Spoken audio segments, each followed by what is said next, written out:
Hey guys, tonight we are going to get very, very serious about a piece of fruit. We're traveling back to Georgian England, a time of powdered wigs, quiet scheming, and a level of social anxiety that would make our modern-day scrolling habits look like a peaceful meditation retreat. It was a world of handwritten invitations, whispered gossip, and unspoken rules. And a quick, playful warning, you probably wouldn't survive it. Not because of the lack of modern medicine, though that's a solid reason, but because of the sheer, exhausting effort required to appear effortlessly fashionable. One wrong buckle on your shoe and you could be a social pariah for a month. So, before you get comfortable, take a moment to like the video and subscribe, but only if you genuinely enjoy what I do here. Your support is what keeps this little corner of history going, and it means the world. While you're at it, I love hearing from you. So please drop a comment with where you're listening from and what time it is there. It's always so comforting to know we're all unwinding together, scattered across the globe. Asterisk now. Dim the lights. Maybe turn on a fan for that soft background hum. And let's ease into tonight's journey together. Asterisk the London air outside. Your window is doing what it does best, turning into a fine gray mist that clings to everything. It blurs the edges of the gas lights down the street and muffles the distant, rhythmic clopping of a horse-drawn carriage on the slick cobblestones. Inside, things are warmer. A fire snaps and sighs in the hearth, its flickering light casting long, dancing shadows across the room, making the familiar shape of your writing desk seem like a sleeping creature. You sit in a wingback chair, the wool of your waistcoat feeling a little too tight, a familiar sensation these days. It's the feeling of ambition. Asterisk, you have done something either very brave or very foolish. You have sent out invitations for a dinner party, and not just any dinner party. You've invited the Harringtons, who own half a shipping company, and a daughter with a famously sharp tongue. You've invited Mr. Davies, a man whose opinion on French wines is considered gospel. And, most terrifyingly, you've invited Mrs. Abernathy, a widow whose late husband left her a fortune so vast she uses it primarily to fund her hobby of quietly judging everyone in a 50-mile radius. In short, you've invited people who can make or break your slow, precarious climb up the social ladder. Asterisk the menu is planned. The cook, a woman of formidable talent and even more formidable temperament, has assured you the roasted duck will be acceptable. The silver has been polished to a gleam so bright it almost hurts to look at. But as you stare into the fire, a gnawing unease settles in your stomach. It's not enough. In this world, a good dinner is merely the price of entry. To be remembered, to be talked about in drawing rooms for weeks to come, you need a spectacle. You need a centerpiece. Something that doesn't just decorate the table, but announces your arrival. Asterisk you think of what others have tried. Young Lord Elmsworth filled his conservatory with exotic birds for a single evening. A brilliant idea, until one of them escaped and tried to nest in Mrs. Abernathy's powdered wig. A disaster.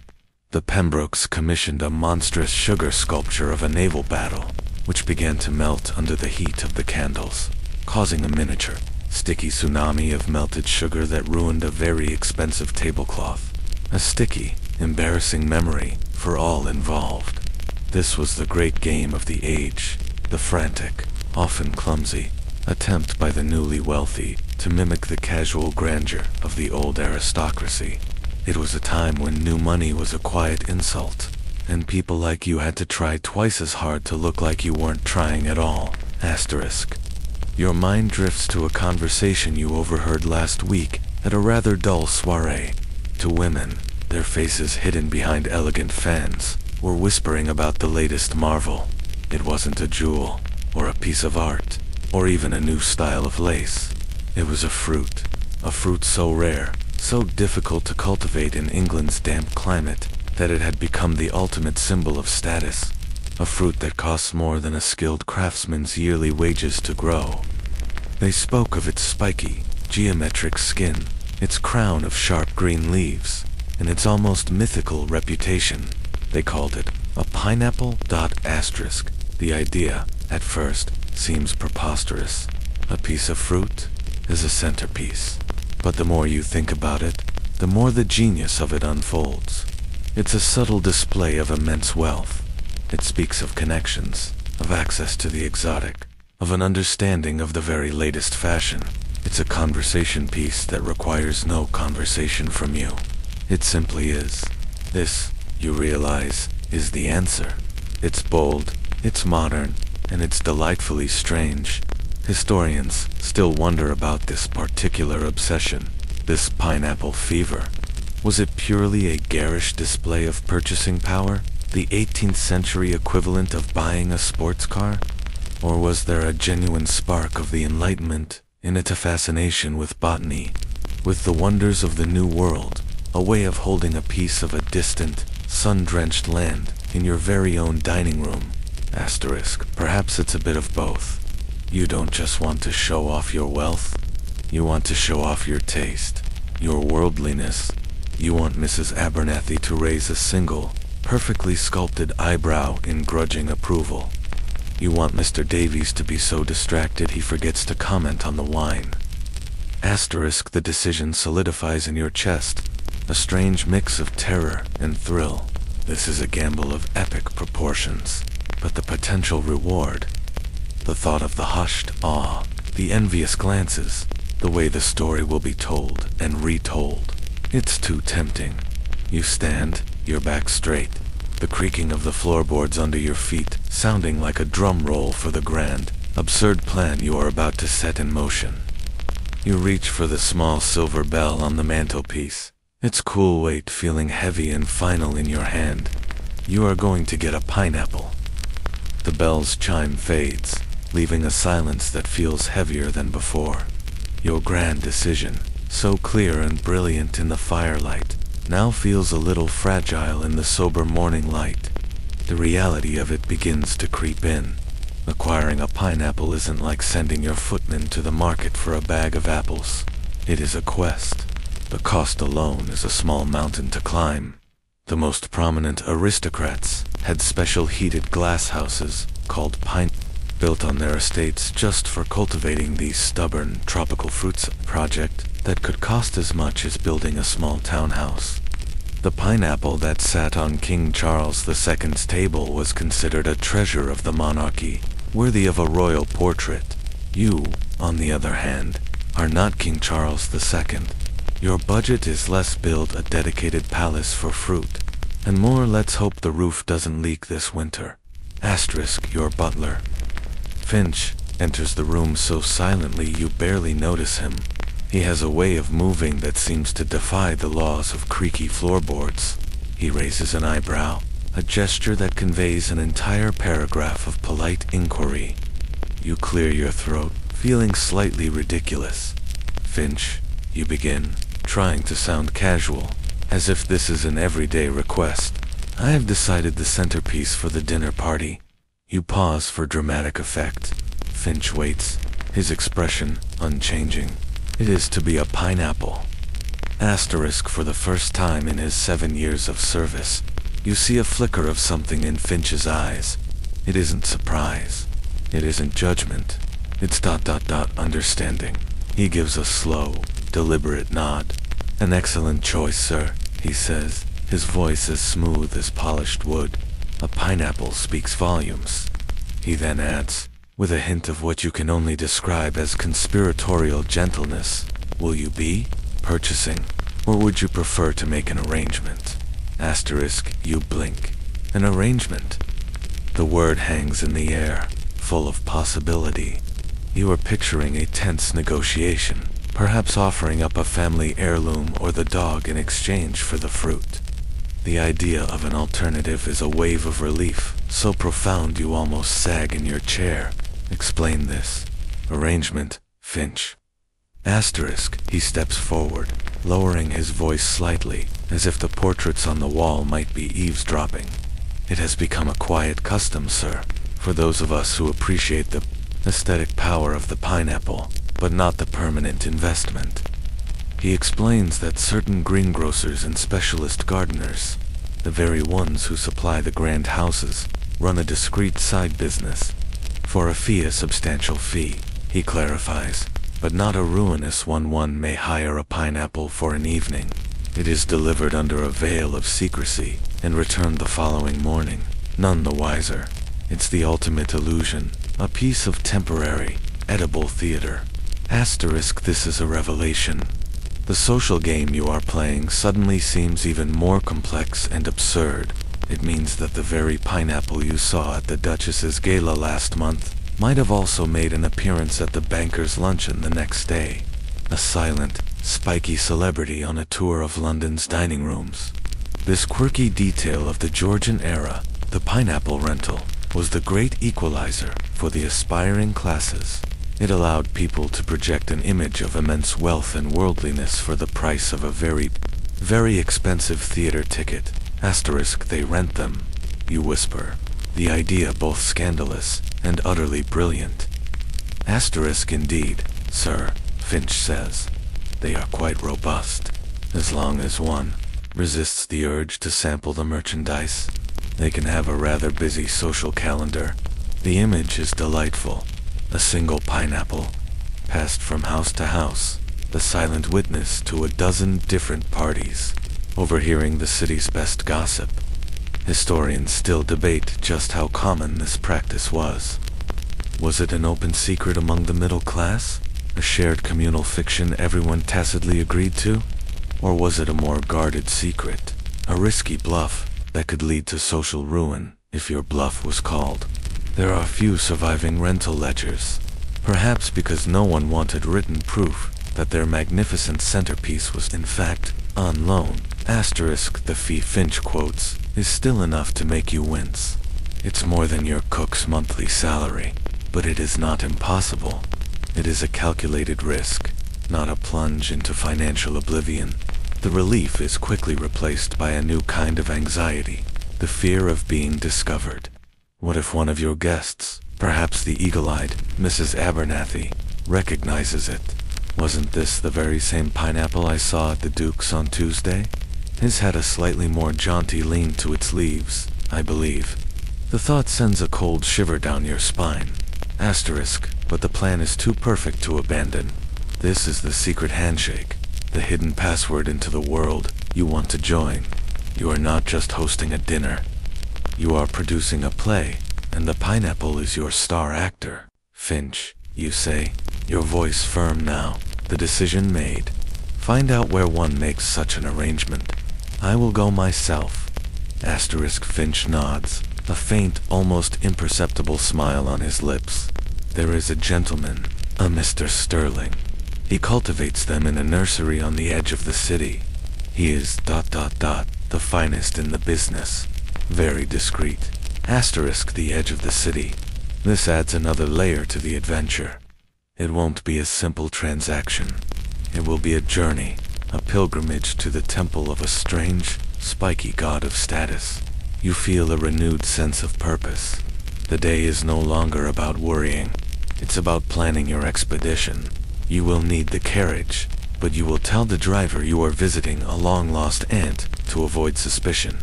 You will need to dress down, to not look too eager.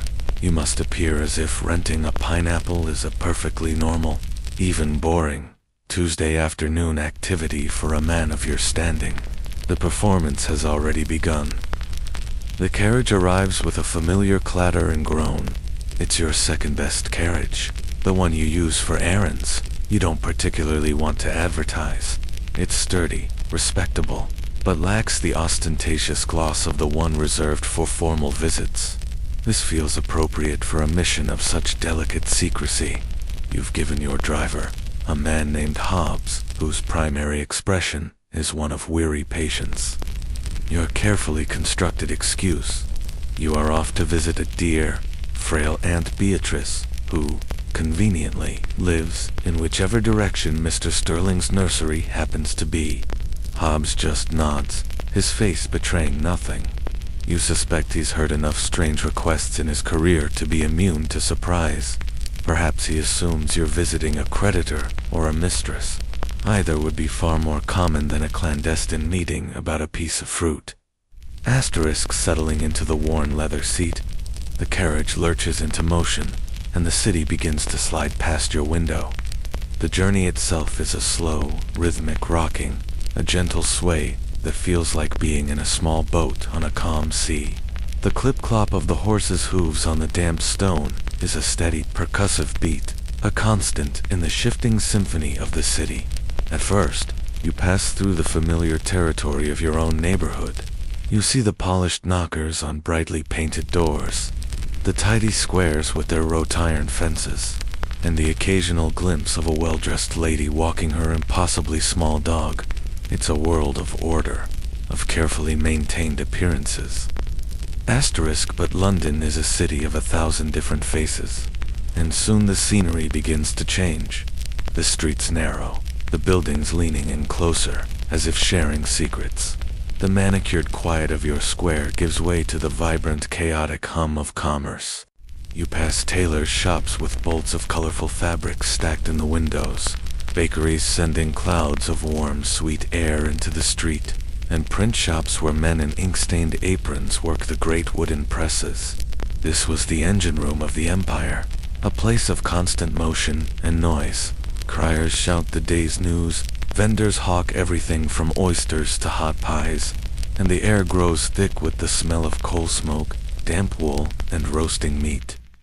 Historians often wonder how the city's inhabitants processed this constant, dizzying performance of wealth and poverty, of refined taste and raw survival, all crammed together in a labyrinth of cobblestone streets. How did they filter the endless noise, the sensory overload of it all? Asterisk. You pull your collar up a little higher, a silent observer in your wooden cocoon. The carriage wheels occasionally drop into a pothole with a jarring thud, reminding you that for all its grandeur, London is a city built on centuries of mud and history. A well-known fact of Georgian life was the treacherous state of its roads. Paving was inconsistent, and a heavy rain could turn a respectable street into a shallow, muddy river, making a simple crosstown journey an unpredictable adventure. Your own smooth ride is a luxury, a bubble of relative comfort moving through the beautiful mess of it all. Asterisk, as you travel further from the city's heart, the character of the noise changes again. The frantic energy of the commercial districts fades into a quieter, more industrial rhythm. You see the tall chimneys of small factories sending plumes of gray smoke into the sky, and hear the distant, metallic clang of a blacksmith's hammer. The houses are smaller here, more practical, their brickwork darkened by soot, and yet there is life everywhere. Children play a game with hoops and sticks in an alleyway. A woman scrubs her front step with fierce determination, and a cat sleeps curled on a sun-drenched windowsill, utterly indifferent to the world. Asterisk finally. Hobbs slows the horses. "This is the place you mentioned, sir," he says, his voice pulling you from your thoughts. You look out the window. There's no grand entrance, no sign proclaiming Sterling's exotic fruits. There is only a high brick wall, green with age and damp moss, looking more like the boundary of a forgotten churchyard than a place of business. Set into the wall is a single, sturdy oak door, painted a dark, unassuming green, with a simple wrought iron bell pull beside it. It's perfect. It's exactly as discreet as Finch described. This is not a shop for casual passers-by. It is a destination for those in the know. It is a secret garden, hiding its treasure from the prying eyes of the city. A quirky detail of this era's luxury trade was its reliance on this kind of insider knowledge. The best wig maker, the most skilled tailor, the only man who could rent you a pineapple. Their locations were often spread by word of mouth, creating an exclusive map of taste known only to the elite and their very well-informed servants. Asterisk, you take a deep breath. The air here feeling cleaner, tinged with the scent of damp earth and growing things. This is the final step before you come face to face with your prize. You step out of the carriage, your boots making a soft sound on the quiet street. "Wait for me, Hobbs," you say, trying to sound more confident than you feel. You walk to the green door, your heart beating a little faster now. You reach for the cold, heavy iron ring of the bell pull. For a moment, you hesitate. This is it. The point of no return on your absurd, ambitious, and utterly magnificent quest. You pull. A distant, muffled jangling answers from the other side of the wall. Asterisk, the jangling of the bell fades, and you are left in a profound, almost unnerving, silence. You stand before the green door, feeling like a character in a fairy tale about to enter an enchanted garden. The moments stretch, and you begin to wonder if anyone is there at all. Perhaps Finch was mistaken. Perhaps Mr. Sterling has moved, or retired, or been swallowed whole by one of his more ambitious plants. Just as you are about to turn away, you hear a sound from within, the scraping of a heavy bolt being drawn back.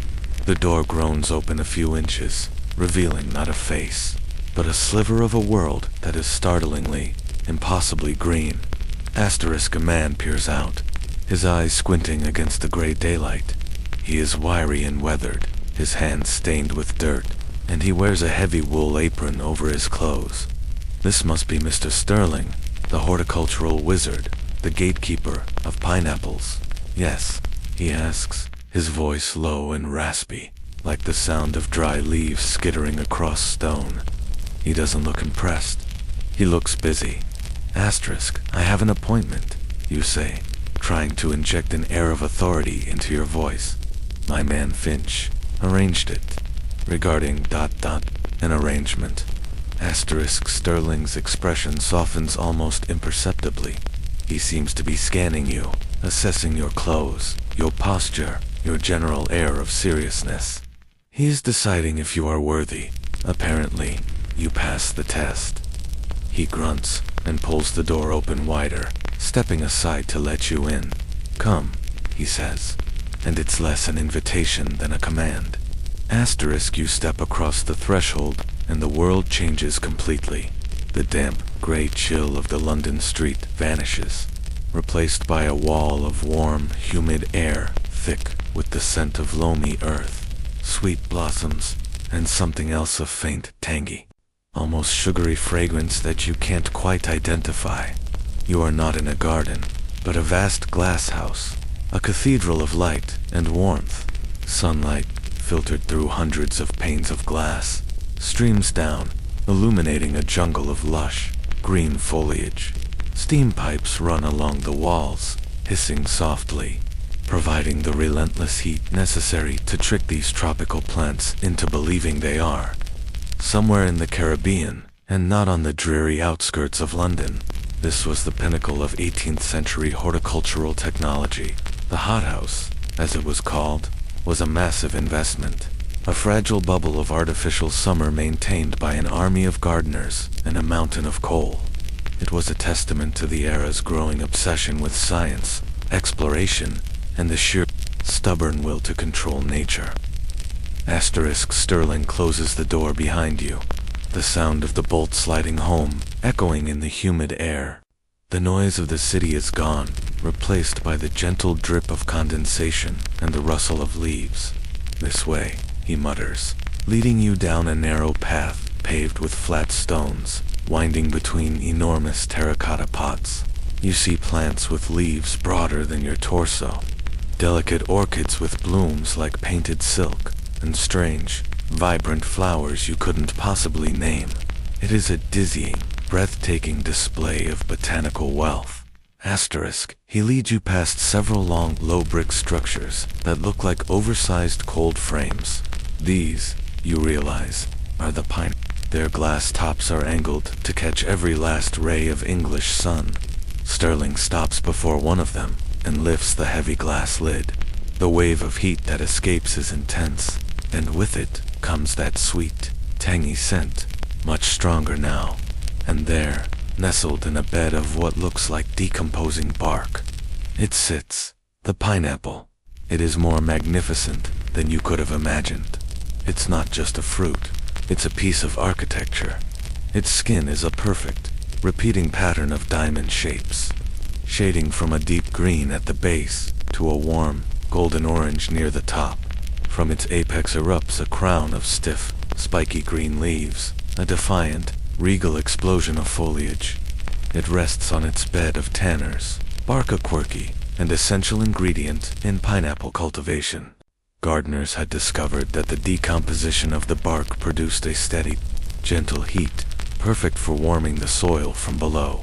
It was a bizarre but ingenious bit of organic chemistry. Asterisk, the fruit seems to radiate a kind of confidence, a tropical warmth that is utterly alien to the gray city outside. It is, you think, the most beautiful and absurd thing you have ever seen. You finally find your voice, though it comes out as little more than a reverent whisper. It's perfect.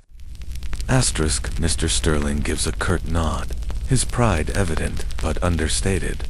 He is a craftsman, not a showman. He gently lowers the glass lid of the pinery, tucking the pineapple back into its warm, humid bed. The action feels deliberate, a reminder that you are a visitor here, and this magnificent object is not yet yours, even for a night. He turns to you, his gaze direct. All business now. The fee is 10 guineas, he says, his voice flat, for one evening, to be returned by 7 in the morning, unharmed. Asterisk, 10 guineas. The sum hangs in the air, heavy and solid. It is an astronomical amount of money. For context, a skilled cabinet maker, a master of his craft, might earn 25 or 30 guineas in an entire year. You are about to spend a third of that on a 24-hour loan of a fruit. A widely accepted historical fact is the sheer, mind-boggling expense of the pineapple in the 18th century, which firmly established it as a symbol of elite wealth, beyond the reach of all but the richest aristocrats and merchants. Your decision to rent one places you in a very particular, very ambitious social stratum. You swallow hard, but you don't hesitate. To waver now would be to admit defeat. Asterisk, acceptable, you say, trying to make it sound as if 10 guineas is a minor inconvenience, the sort of loose change you find in your coat pockets. Asterisk, Sterling's eyes seem to assess you again. He leads you away from the pineries, towards a small, cluttered wooden potting shed in the corner of the glass house. Inside, it smells of damp earth, clay pots, and linseed oil. A cat is curled asleep on a pile of burlap sacks, and it doesn't even twitch as you enter. Sterling pulls out a heavy ledger and a pot of ink. He opens the book, its pages filled with neat, spidery script.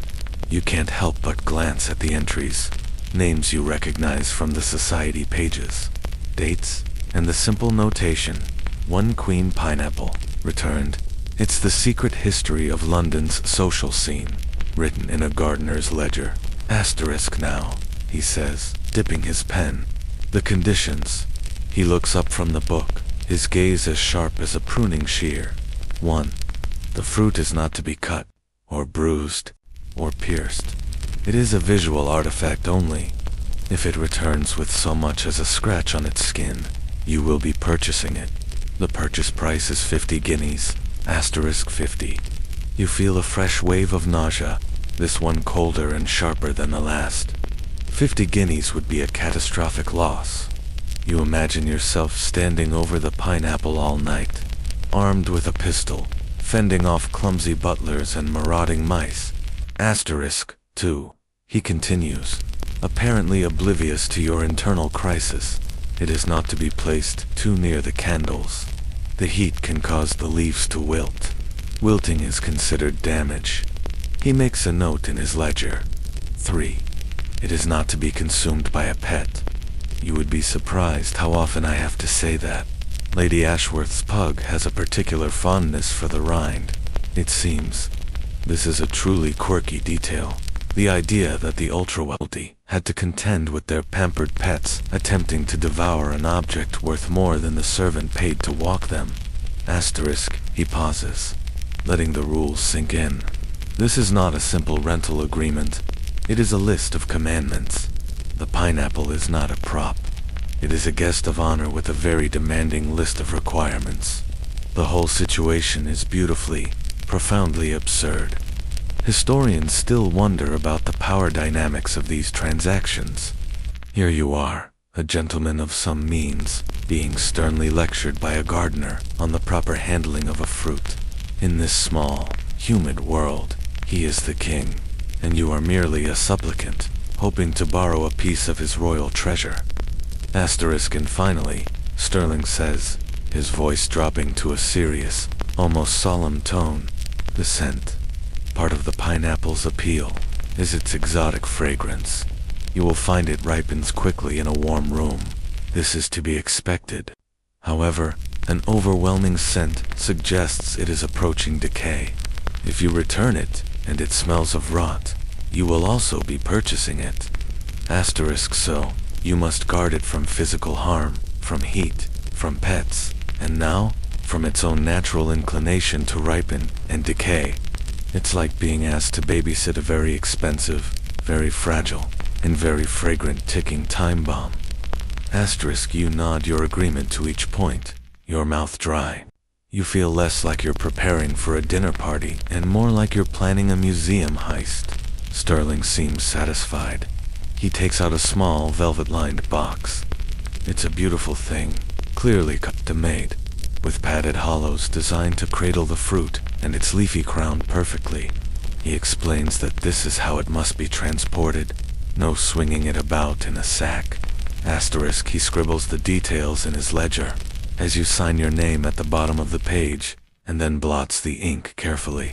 The transaction is complete. It will be ready for you at 4 o'clock, he says. Not a moment before. It needs the afternoon sun. As if the pineapple has a demanding schedule of its own. Asterisk. You are dismissed, as you walk back through the humid glasshouse, past the silent, watchful plants. You feel a strange mix of exhilaration and pure terror. You have done it. You have secured the pineapple. The easy part is over. Now, you just have to get it through a single evening without causing 50 guineas worth of damage to its delicate, spiky person, leaving the green warmth of the nursery and stepping back into the cool, gray London air feels like waking from a strange dream. Asterisk. At precisely 4 o'clock, you return to the quiet street and the unassuming green door. This time, there is no delay. The door opens as you approach, and Mr. Sterling is waiting, holding the velvet-lined box with the reverence of a courtier presenting the crown jewels. He does not offer it to you. Instead, he carries it himself to your carriage, his movements precise and careful, and places it on the seat opposite you. He gives the box one final, paternal pat before stepping back. 7 in the morning, he says, a quiet reminder of the terms. Then he closes the carriage door. The soft click of the latch, sounding like the locking of a vault. Asterisk. And then you are alone with it. The box sits on the seat, a dark, plush rectangle of possibility and peril. The carriage lurches into motion, and your journey home begins. This ride feels entirely different from the one this morning. The gentle rocking that was so soothing on the way here now feels treacherous. Every jolt, every bump in the poorly paved road, sends a fresh spike of anxiety through you. You find yourself leaning forward, one hand hovering protectively over the box, as if you could cushion it from the world with your own body. Asterisk. You resist the urge to open the lid and check on your passenger. It feels wrong, like disturbing a sleeping monarch. Besides, you know it's perfectly nestled in its velvet cocoon. The box itself is a work of art.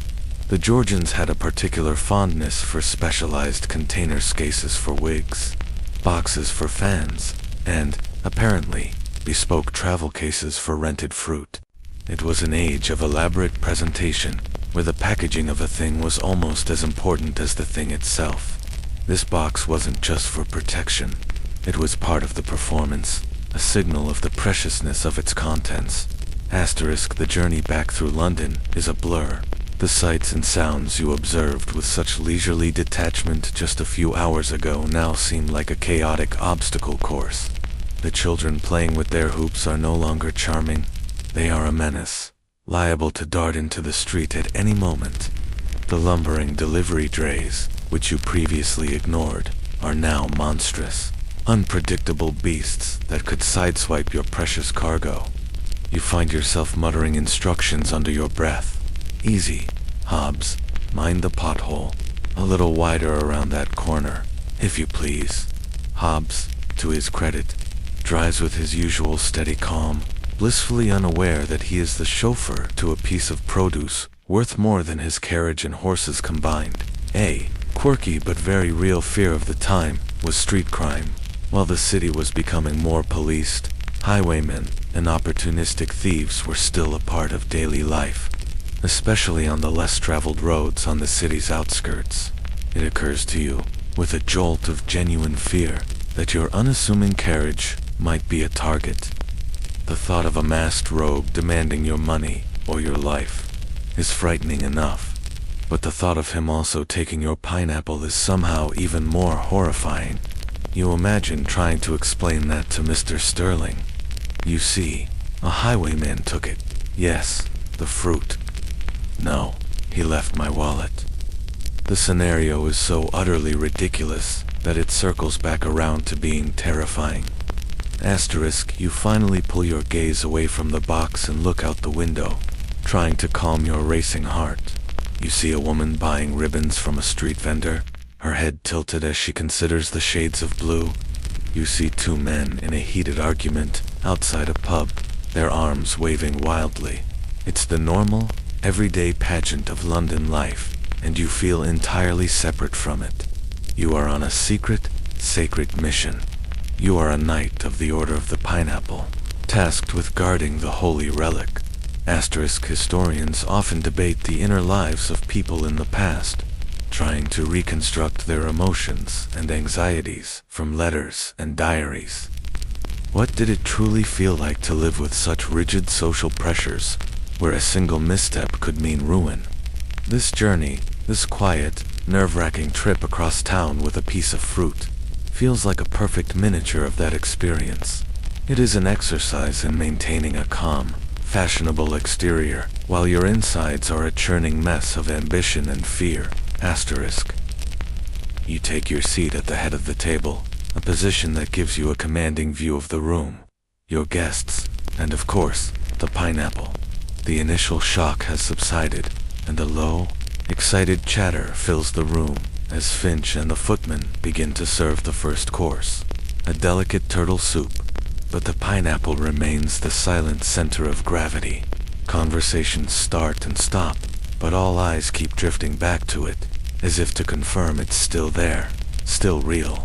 It sits under the candlelight, its golden skin glowing, its leafy crown casting a strange, spiky shadow on the white tablecloth. Asterisk, Mr. Harrington, having recovered from his initial awe, now seems determined to discuss it. I saw one at Lord Ashworth's estate last summer, he booms, his voice a little too loud for the room. Grew it himself. He did. Had a whole glass house just for the things. Cost him a fortune, he said. A fortune. He looks at you, a pointed, questioning look in his eye. He is, in his unsubtle way, fishing. He wants to know if this is your pineapple, a product of your own non-existent pinery. Asterisk, this is a critical moment in the performance. You simply smile, a serene, slightly mysterious smile, and take a sip of your wine. You don't confirm, and you don't deny. You let the ambiguity hang in the air, allowing him to assume what he will. It's a classic social maneuver of the era, never overexposed. True aristocrats didn't boast about their wealth. They displayed it, and allowed others to draw their own conclusions. Your silence is more powerful than any confirmation could be. It suggests that a pineapple is such a trivial matter for you that it's not even worth discussing. Asterisk, Mrs. Abernathy, you notice, is watching this exchange with keen interest. She gives a small, almost imperceptible nod of approval. You have passed another test. Asterisk, the dinner progresses, a slow and steady parade of beautifully prepared dishes. There is roasted duck with a cherry sauce, poached salmon, a dizzying array of jellies, pastries, and blancmanges. Mr. Davies, despite his initial distraction, offers a running commentary on the wine, which is thankfully to his satisfaction. The Pemberton sisters have resumed their giggling, whispering behind their hands about a young officer they both admire. From its perch, the pineapple watches it all. It presides over the flow of gossip, the clinking of cutlery, the carefully constructed anecdotes. Its presence changes the very atmosphere of the dinner. It's not just a meal, it's an event. The fruit is a silent testament to your taste and ambition, freeing you from the need to impress your guests with conversation. It does the impressing for you. Asterisk, a quirky detail of Georgian dining etiquette was the art of conversation itself. It was considered a skill to be cultivated, like playing the piano or painting with watercolors. Topics were meant to be light, witty, and impersonal. Discussing one's business, or, heaven forbid, one's health, was considered terribly vulgar. Instead, people traded gossip, discussed art and literature, and engaged in clever, playful arguments. The pineapple, in this context, is the perfect conversation piece. It is exotic, fashionable, and entirely impersonal. It allows your guests to marvel and speculate without ever crossing the line into improper conversation. Asterisk. You find yourself observing the scene with a sense of detached amusement. Here are all these people, dressed in their finest, adhering to 1,000 unspoken rules, all sitting around a table, trying to subtly one-up each other. And the most powerful person in the room is a piece of fruit from the West Indies. Asterisk. Later in the meal, a debate begins, sparked by Mr. Davies. I have heard, he says, swirling his wine thoughtfully, that the king himself finds the taste, disappointing. Too acidic for the royal palate, apparently. Asterisk. Mrs. Harrington leans forward, her eyes bright. Oh, I heard the opposite. I heard he adores them, that he has one sent from his gardens at Kew every morning with his breakfast. Asterisk. This sparks a flurry of speculation. Everyone has a second-hand story, a piece of gossip, a theory about the king's pineapple preferences. Historians still wonder about the true culinary journey of the pineapple. When it first arrived, it was so rare and expensive that it was almost never eaten. It was purely for display, passed from party to party until it literally began to rot. Only when they became slightly more common, in the latter half of the 18th century, did people regularly start eating them. For your guests, the idea of actually slicing this magnificent object is almost unthinkable, a thrilling and vaguely scandalous proposition. Asterisk. Throughout the debate, the pineapple remains impassive, offering no clues as to its flavor. Its sweet, tangy scent has grown stronger in the warm room, a constant, tantalizing reminder of its tropical origins. It's a rich, complex fragrance that mingles with the smells of roasted meat, beeswax, and expensive perfume. It is the scent of a successful evening, of a risk paying off handsomely. You feel a sense of profound, quiet satisfaction. Your guests are happy. They are impressed. They will talk about this night for weeks. The silent, spiky king, on its silver throne, has conquered them all. Asterisk. The main courses have been cleared away, and the table is now crowded with the elaborate desserts that mark the final act of a Georgian dinner. There is a shimmering tower of raspberry jelly, a delicate lemon syllabub, and a platter of candied fruits that sparkle like jewels under the candlelight. The conversation has grown louder, looser, lubricated by several glasses of excellent French wine. Mr. Harrington is telling a long, rambling story about a sea captain who claimed to have seen a mermaid, while his wife is engaged in a whispered, intense conversation with Mrs. Abernathy about the scandalous price of Venetian lace. Asterisk. You are feeling pleasantly detached, floating on a warm cloud of wine and relief. The evening is a triumph. The guests are happy. The food has been praised, and the pineapple has performed its duties with silent, stoic magnificence. It still stands on its silver throne, though the warmth of the room and the dozens of candles has had an effect. The golden color of its skin seems deeper, richer. The sweet, tropical scent it exudes is now a heady, room-filling perfume. It's no longer a subtle hint. It's a bold statement, a fragrant announcement of its presence. Asterisk, you find yourself just staring at it, mesmerized. You trace the perfect, repeating diamond pattern of its rind with your eyes. You admire the proud, almost aggressive, spray of its green leaves. It is a thing of strange and complete perfection. And then, a thought enters your mind. It is a quiet thought at first, a mere whisper, but it quickly grows louder, more insistent. It is a fleeting, dangerous, and utterly thrilling thought. Asterisk, what does it taste like? Asterisk, you have presided over a 2-hour debate about its flavor. You have listened to wild speculation about the king's palate. You have inhaled its intoxicating scent until it feels like a part of you. But you have no more idea of its actual taste than your cook does. The irony is staggering.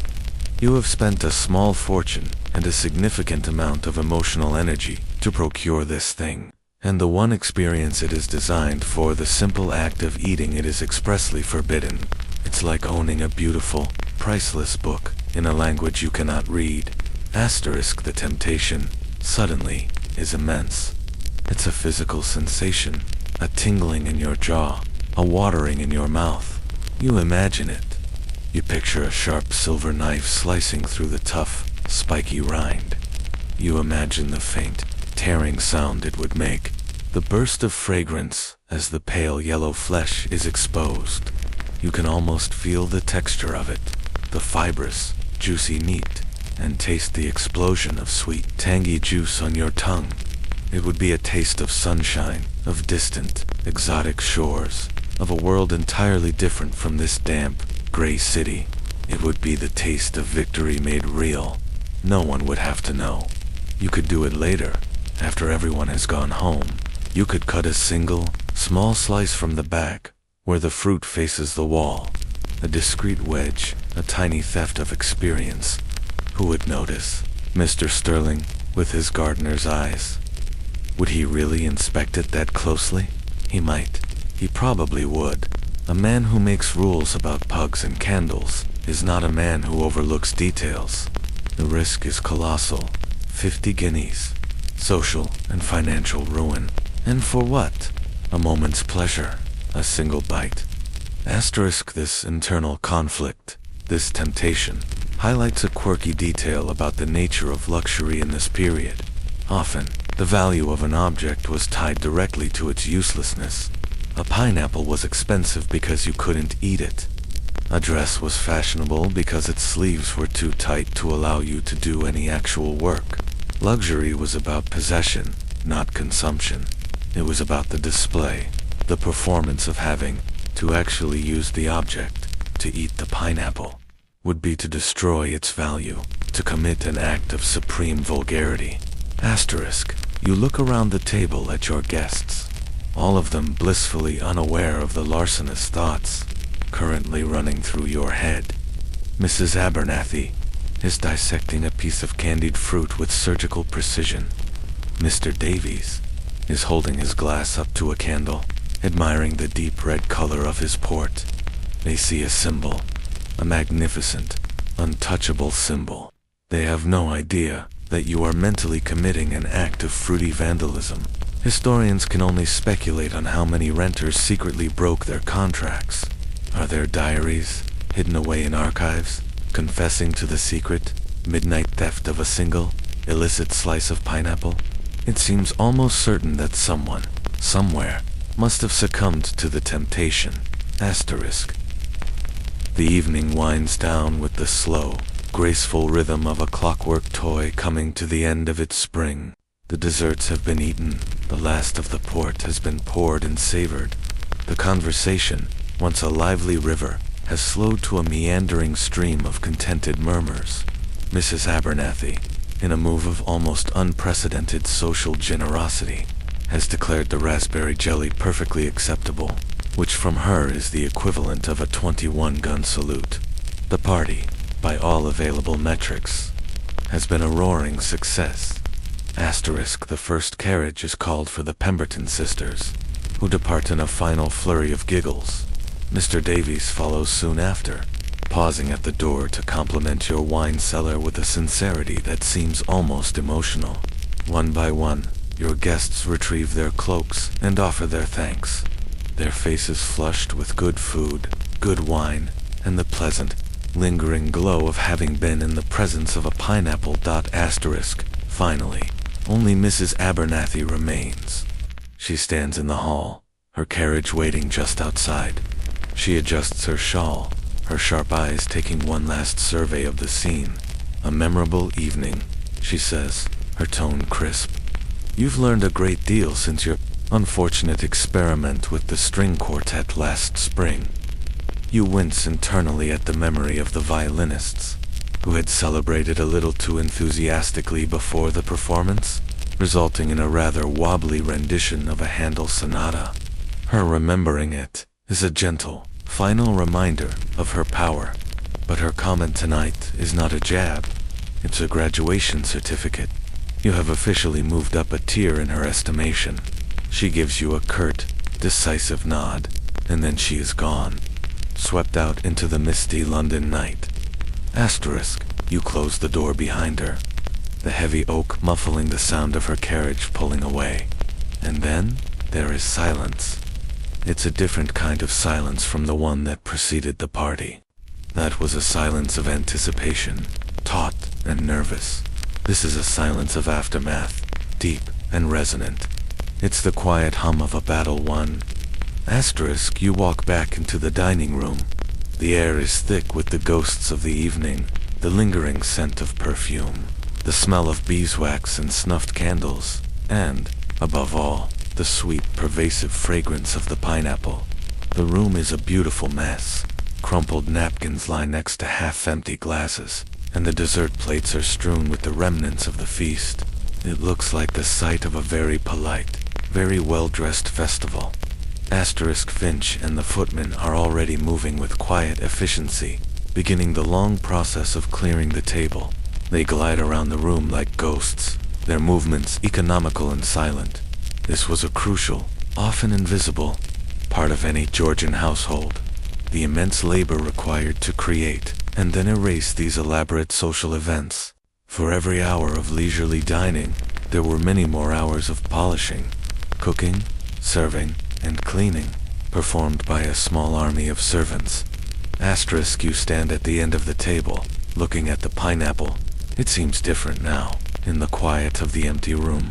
Less of a public monument, and more of a private confidant. It has been your silent partner in this whole endeavor, the star of the show, and now its performance is over. It sits there, still magnificent, while the evidence of the party is slowly dismantled around it. The candlelight is more subdued now, as Finch snuffs the candles one by one, leaving only a few burning to light the staff's work. In the growing shadows, the pineapple seems to glow with a soft, internal light of its own. A strange feeling washes over you, a mix of triumph and a faint, unexpected melancholy. The evening you spent so much time, money, and anxiety planning is over. It existed for a few brief hours, a bubble of warmth and light and conversation, and now it has popped, leaving only a memory and a very sticky tablecloth. This fleeting quality was, perhaps, the very point of it all. These grand dinners weren't meant to last.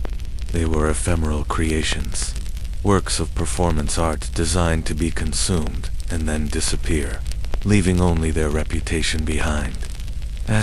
You feel a new sense of responsibility for your tropical co-conspirator. The guests are gone, the social battle is won, but your mission is not yet complete. You still have to get it through the night and return it to Mr. Sterling, unharmed. You think of the list of rules. No pets, no heat.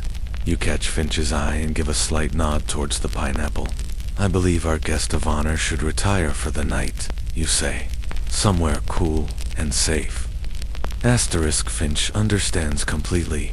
"Of course, sir. The pantry is the coolest room in the house. I shall see to it personally." He approaches the table, and with the same care he used to place it on its throne, he lifts the pineapple from the epergne. He cradles it in his hands for a moment, and you see him give its leafy crown a gentle, almost affectionate pat. For a man of such unflappable composure, it is a surprising gesture. Perhaps he, too, has been charmed by the strange, spiky charisma of your rented fruit. Asterisk, you don't sleep well. Or rather, you drift in and out of a light, restless slumber, your mind still buzzing with the echoes of the evening. You hear snippets of conversation, the phantom clinking of glasses, and Mrs. Abernathy's dry pronouncement of the jelly's acceptability. And through it all, you are subconsciously aware of the pineapple, sleeping coolly in the pantry downstairs. It's like having a royal visitor in the house. Even when they are out of sight, their presence is a constant, low-level hum of responsibility. Asterisk, you finally give up on sleep, an hour or so before dawn, when the sky outside your window is not yet light, but a deep, velvety indigo. The city is quieter than you have ever heard it. The endless daytime rumble of carts and carriages has ceased, replaced by a profound, muffled stillness. It's the precious, fleeting moment when London holds its breath before the chaos of a new day begins. You dress quietly in the dark, choosing sturdy, unassuming clothes. This final part of the mission requires stealth, not style. Asterisk, carrying a small, shuttered lantern, you make your way down the main staircase, your footsteps echoing in the sleeping house. The air is cool and still. You reach the pantry, a small stone-floored room at the back of the house that smells of soap, dried herbs, and apples. And there it is. Finch has placed it carefully on a clean wooden shelf, away from everything else, as if it's in its own private chamber. In the soft, focused glow of your lantern, its golden rind seems to drink the light. It looks peaceful, content. You gently lift it, its weight feeling solid and familiar in your hands. You place it back in its velvet-lined travel box, which Finch has thoughtfully left beside it, and close the lid. The king is back in his carriage. Asterisk, your instructions to Hobbs, your driver, were simple and discreet, delivered by Finch last night. Have the carriage ready at 6, no questions. And Hobbs, a man of profound professional discretion, is there. The carriage is waiting in the mews behind the house. The horses already harnessed, their breath pluming in the chilly pre-dawn air. You pass the box to him, and he places it securely inside before you climb in after it. Asterisk, the journey through the sleeping city is a magical, almost dreamlike experience. It's a London you have never seen before. The streets, usually teeming with people, are empty and vast. The gaslights, which seem so feeble against the press of a daytime crowd, now cast long, dramatic pools of golden light on the empty cobblestones. It's a city of sharp shadows and soft, glowing halos. Your carriage is the only thing moving, its wheels making a crisp, rhythmic sound in the silence. You feel like the sole passenger on a ghost ship, sailing through a silent, enchanted sea. This was a sight few Londoners, apart from the watchmen, the bakers, and those returning from very late-night revelries, ever got to see. The city at rest was a secret spectacle, a temporary truce in its constant war against chaos. Asterisk, you pass by the great dome of St. Paul's Cathedral, a huge dark shape against the slowly lightening sky. You cross London Bridge, the dark, swirling water of the Thames below you. The masts of sleeping ships clustered like a leafless forest along the banks. Without the usual traffic, the journey is surprisingly fast. Too fast. You find yourself wishing it would last longer. This quiet, privileged tour of a secret city. Asterisk, as you get closer to Mr. Sterling's nursery, a few signs of life begin to appear. A milkmaid, her pails clanking, walks down a side street. The distant, cheerful whistle of an early rising laborer cuts through the quiet. From a bakery, you catch the first warm, delicious scent of baking bread, a sign that the city's great engine is beginning to stir and wake. Asterisk, you arrive at the high brick wall and the unassuming green door just as the first pale gray light of dawn begins to streak the eastern sky. The timing is perfect. 7 o'clock is still a few minutes away. You have fulfilled your end of the bargain. You step out of the carriage into the cool, clean air, a profound sense of accomplishment washing over you. You have done it. You have borrowed a pineapple, hosted a triumphant dinner party, and successfully navigated your precious cargo back through the sleeping heart of the British Empire. It is a strange, specific, and deeply satisfying achievement. Asterisk, you take the box from Hobbs and walk to the door, the final few steps of your long, peculiar journey. You raise your hand to the iron bell pull, its metal cold from the night air. The whole adventure now feels like a dream. You are just waking from the humid glass house, the blaze of candles, the envious glances. You pull the bell, and the same distant jangling from yesterday answers, though it sounds softer, more muted in the quiet of the morning. You wait, the box feeling heavy in your arms. A moment later, the bolt scrapes back, and the green door opens. Mr. Sterling stands there, looking just as he did yesterday, print on hands stained with earth, his expression one of weary vigilance. He looks as though he hasn't slept, as if he'd spent the entire night keeping a silent vigil for his returning queen. Asterisk, his eyes immediately fix on the box. He doesn't greet you or acknowledge the early hour. He simply nods towards the potting shed, and you follow him back into the warm, humid world of the glass house. The air inside is already thick and steamy, a stark contrast to the crisp morning outside. The first rays of sun are hitting the glass roof, and the light that filters down is pale and silvery, illuminating the dense green foliage with a gentle, ethereal glow. Asterisk, inside the shed. He gestures for you to place the box on the sturdy wooden workbench. You do so, your movements feeling slow and deliberate. This is the final inspection, the moment of truth. You feel a familiar flicker of anxiety, the same nervousness you felt when Mrs. Abernathy was assessing your dining room. You know the pineapple is unharmed, but Sterling's expert eye might see something you missed: a slightly bruised diamond of skin, a subtly wilted leaf. Asterisk, he opens the lid of the box with a surgeon's precision. There it is, nestled in its velvet bed, looking regal and entirely unfazed by its night on the town. It looks exactly as it did when you took it, perhaps even better. The warmth of your dining room seems to have ripened it slightly, deepening its color from gold to a richer, more burnished bronze. Asterisk, Sterling lifts it from the box with both hands, his touch both firm and gentle. He holds it up to the light, turning it slowly, examining every inch of its surface. He inspects the base, checks for any soft spots. He runs a calloused thumb over the tips of the leaves, checking for any signs of wilting from the candle heat. It's an intense, silent scrutiny, and you find yourself holding your breath. It's a historical fact that these pineapple cultivators were masters of their craft, with an almost scientific knowledge of their plants. Sterling wasn't just a gardener. He was a specialist, a pineapple doctor, and this was his patient's post-operative checkup. Asterisk, he then does something you don't expect. He lowers the pineapple and brings it close to his face, closing his eyes and inhaling deeply. He is smelling it. He is checking. You realize with a jolt, for the scent of decay he warned you about.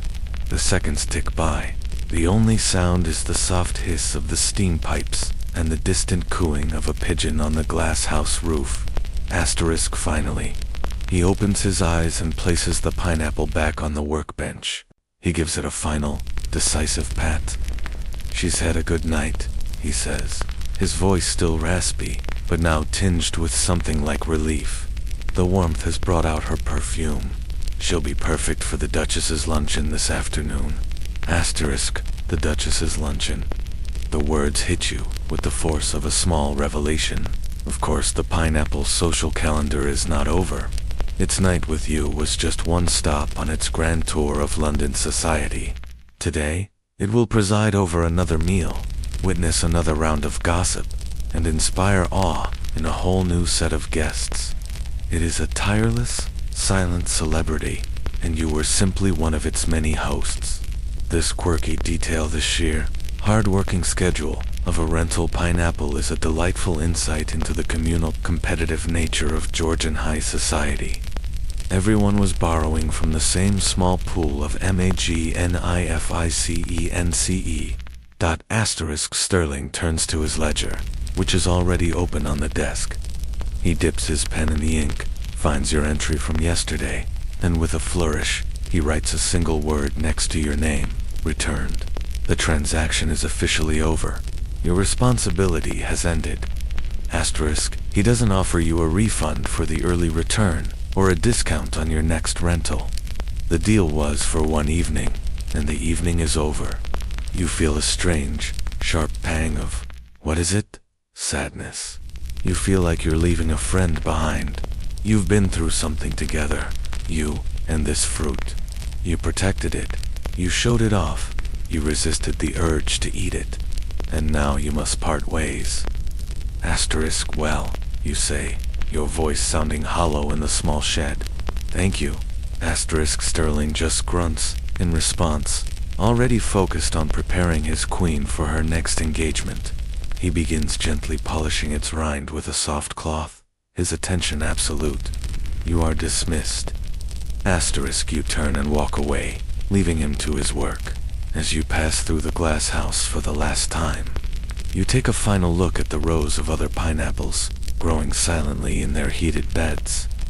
They are a strange, spiky army, waiting for their own turn to go out and conquer the city's dining rooms.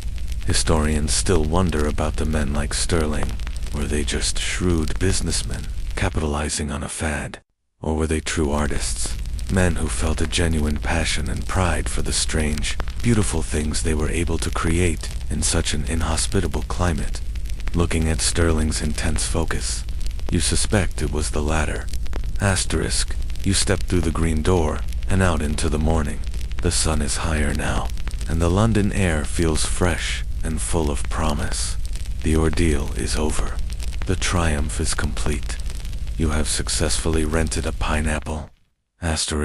You climb back into the carriage, and the door closes, shutting out the scent of damp earth and tropical warmth for the last time.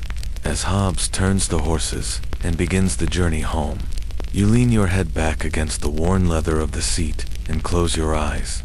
The tension that has been your constant companion for the past 24 hours finally, completely, drains away, leaving you feeling light, hollowed out, and profoundly tired. The ride home is the reverse of the one you took in the pre-dawn darkness. The city is awake now, and in full voice. The streets are once again crowded with a chaotic, jostling parade of humanity. Delivery carts rumble past, their drivers shouting. Shopkeepers are rolling up their shutters, and the air is filled with the smells of coal smoke, frying bacon, and horse. It's the familiar, overwhelming sensory experience of a London morning, but you feel different now. You are no longer an anxious participant on a secret mission. You are a returning victor, observing the world from a place of quiet satisfaction. You arrive home to find your house in a state of orderly recovery.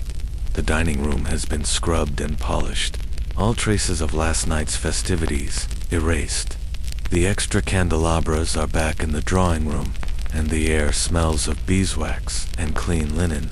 It's as if the party never happened. It was a fleeting, temporary spectacle, a dream that vanished with the morning light. A widely accepted historical fact about the social life of this era is its relentless forward momentum. There was little time to dwell on past successes. One was only as good as the next event one hosted or attended. Your triumph was magnificent, but it was also temporary. The game was already moving on. Finch greets you at the door, taking your coat. He doesn't ask how the return journey went. He doesn't need to. He can see it in your face, in the relaxed set of your shoulders. Cook is preparing breakfast, sir, he says. Will you take it in the study? You nod, and a few minutes later you are sitting in your favorite wingback chair, a cup of hot, steaming tea in your hands. The fire has been lit, and its gentle warmth feels like a balm. Through the window, you can see the morning mist beginning to burn off, revealing a pale, watery blue sky. Everything is normal. Everything is as it should be. Asterisk, and yet, something is different. Something is missing. You sniff the air. The house smells clean, familiar, comforting, but the other scent, the one that has dominated the atmosphere for the past 12 hours, is gone. The exotic, sweet, tangy perfume of the pineapple has vanished. You are left with the ghost of a fragrance, a memory of that tropical warmth that now feels impossibly distant. It's a surprisingly sharp pang of absence, a reminder of the strange, magnificent guest you hosted for a single night. Asterisk, you reflect on the whole absurd, wonderful affair. You took a wild gamble, a leap of faith based on whispered gossip and your own soaring ambition. You navigated a secret world of horticultural wizards and their demanding lists of rules. You guarded a piece of fruit as if it were a royal heir, and you won. You impressed the You created a memory that will be whispered about in London drawing rooms for weeks, if not months. You will be known, for a time at least, as the man who hosted the pineapple dinner. Asterisk, this fleeting nature of status was the core of the Georgian social experience. Unlike the old aristocracy, whose power was rooted in land and lineage, your status as a member of the rising merchant class was fluid, something that had to be constantly performed and reaffirmed. Your dinner party wasn't just a party, it was a public declaration, a piece of theater designed to prove your worth. The pineapple was your co-star, and its performance was flawless. Historians still wonder about the psychological toll of this constant performance. Was it exhilarating, or was it utterly exhausting? Right now, sitting in your quiet study, you feel it was both. Asterisk, you smile to yourself. The Duchess is having her luncheon this afternoon. The pineapple will be there, sitting on her table, impressing her guests. You wonder if any of them will be struck by the same mad, dangerous urge to slice it open. You wonder if the pineapple will ever get to fulfill its true. Weeks pass. The London season continues its frantic, glittering dance, a whirlwind of balls, soirees, and endlessly strategic dinner parties. The memory of your own evening has settled from a hot topic of gossip into a piece of established social lore. You've heard it mentioned, in passing, on several occasions. Did you attend his pineapple dinner? Someone will whisper, and the question itself is a mark of inclusion, a sign that both the speaker and the listener belong to the right circle. Your status, once so precarious, feels more solid now, cemented by the legend of a single, rented fruit. Asterisk, you are at yet another crowded gathering, this time at the Harringtons' cavernous townhouse. The air is overly warm and thick with the scent of 100 different perfumes. You are listening with half an ear as Mr. Harrington loudly recounts, for the third time, his story about the sea captain and the mermaid. You find your mind drifting back to that strange, exhilarating 24-hour period that now feels like a lifetime ago. Asterisk, you think about the pineapple's journey, not just from Mr. Sterling's nursery to your dining table, but its much grander, more astonishing journey across the world. It began as a wild plant, native to the riverbeds of what would become Brazil and Paraguay. For centuries, it was a local treasure, cultivated and enjoyed by the indigenous peoples of the Americas, like the Tupi-Guarani, who prized it for its sweetness and used it to make wine. A well-known historical fact is that Christopher Columbus was likely the first European to encounter the fruit on the island of Guadeloupe in 1493. A called it piña de, the pinnacone of the Indies, because of its resemblance to the familiar European pinnacone. He brought one back to Spain, presenting it to the royal court as one of the wonders of the New World. Asterisk, from there, its journey was slow and fraught with difficulty. Pineapples do not travel well. They are delicate, prone to rot, and the long, rolling sea voyages of the 16th and 17th centuries were a death sentence for most of the fruits that were packed aboard ships. For decades, a pineapple sighting in Europe was a rare and miraculous event, a fleeting glimpse of a tropical world most people could only imagine. It was this extreme rarity that first planted the seed of its legendary status. The true challenge. The obsession of botanists and wealthy aristocrats for over a century was to find a way to grow it in Europe's cold, damp climate. The Dutch were the first to make significant progress, developing the early heated but it was in England, in the 18th century, that pineapple fever truly took hold. It was the perfect fruit for the age. It was a symbol of Britain's growing maritime power and colonial reach. To cultivate a pineapple in your own garden was a way of taming the exotic, of possessing a piece of the empire, of mastering nature itself through science, technology, and sheer, stubborn expense. A quirky, lesser-known detail is the sheer variety of experimental, and often bizarre, methods gardeners used before they perfected the tanner's bark technique. They tried building fires under the greenhouses, which often resulted in cooked, rather than cultivated, pineapples. They tried piling up mountains of fresh, steaming horse manure, hoping its decomposition would provide the necessary heat, a method that was both effective and profoundly fragrant. The quest for the perfect pineapple was a testament to the era's relentless, almost manic, spirit of inquiry and invention. You smile at the memory of Mr. Sterling, the quiet, intense high priest of his humid pineapple temple. He was the inheritor of all that struggle and experimentation. The fruit he handed you was not just a plant. It was the culmination of a century of botanical ambition, a living trophy of humanity's stubborn refusal to be limited by geography.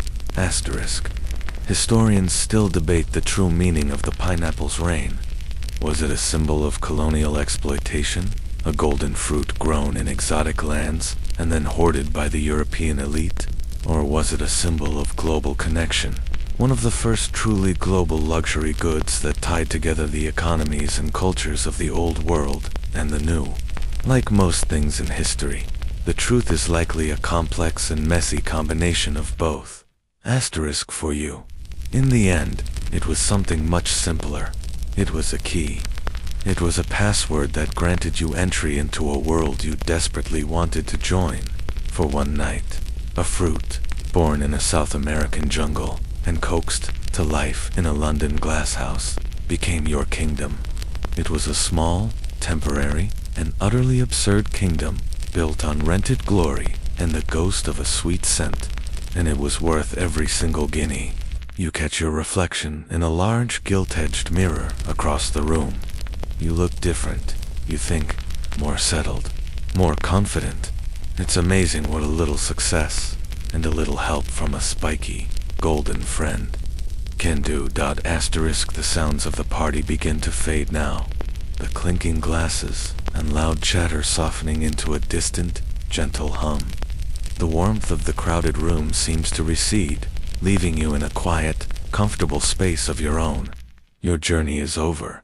The ambition and the anxiety have all melted away, leaving only a deep and profound sense of peace. Feel the support of the chair beneath you, the steady, reliable weight of it holding you. Allow your breathing to slow, each breath a little deeper, a little longer than the last. Inhale the calm of the quiet room, and exhale the last lingering thoughts of the day. There are no more guests to impress, no more challenges to overcome. The performance is over, and you can simply rest. Imagine that quiet, pre-dawn London, the streets empty and washed in the soft golden light of the gas lamps.